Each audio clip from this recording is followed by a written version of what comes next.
പ്രത്യേകത ഉണ്ട് നബി മുഹമ്മദുർ റസൂലുള്ളാഹി. ചൊന്തർണ വേണ്ട, ചൊന്തർണ വേണ്ട, അങ്ങനെ മുണ്ടനിച്ചെങ്കാവല്ലേ ചൊന്തർണ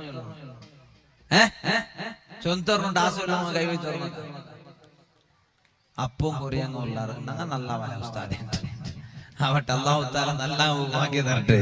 അവനാ ചൊന്നോണ്ട് വന്നേ പള്ളിക്ക് നിസ്കരിക്ക് വരുമ്പോ പാപ്പ വെള്ളിയാഴ്ച 2 ജുമാഅത്തിന് പള്ളിക്ക് വണ്ടോണ്ടായെങ്കിലും 5 വക്ത നിസ്കാരത്തിന് പള്ളിക്ക് വണ്ടോണ്ടായെങ്കിലും ഔത്തുൽ ഉളു എടുത്ത് വന്നെങ്കിൽ ഔത്തുൽ ഉളു എടുത്തിട്ട് പള്ളിക്ക് നിസ്കരിക്ക് വന്നെങ്കിൽ അപ്പൊ ഔത്തുൽ ഉളു എടുത്ത് വണ്ടേ പള്ളിയിൽ ഞാൻ കാൽ കൽകിട്ട് യാ അല്ലാഹ് കാൽ കൽകാണ്ടല്ല ഇത് ഔത്തുൽ മാത്രല്ല, ഇത് പള്ളിക്ക് വത്തരെ. പള്ളി അല്ലാഹുവിന്റെ ബൈത്തുല്ലാഹ്. എങ്ങനെങ്കിലും പത്യം കാവാല നാ ഷൂ ഇട്ടേ നാ ചെരുപ്പിട്ടേ എന്നിട്ടു സോക്സ് ഇട്ടേ എന്നിട്ടു അങ്ങനെ തുറം കാല് ഉറപ്പുള്ളങ്ങ എപ്പ നോക്കിയെങ്കിലും ഉളു, എപ്പ നോക്കിയ കാല് ക്ലീന്, അങ്ങനെ ബാക്കിയെല്ലാം നാ ചൊന്നുണ്ടല്ലേ. ഞങ്ങൾ എവിടെ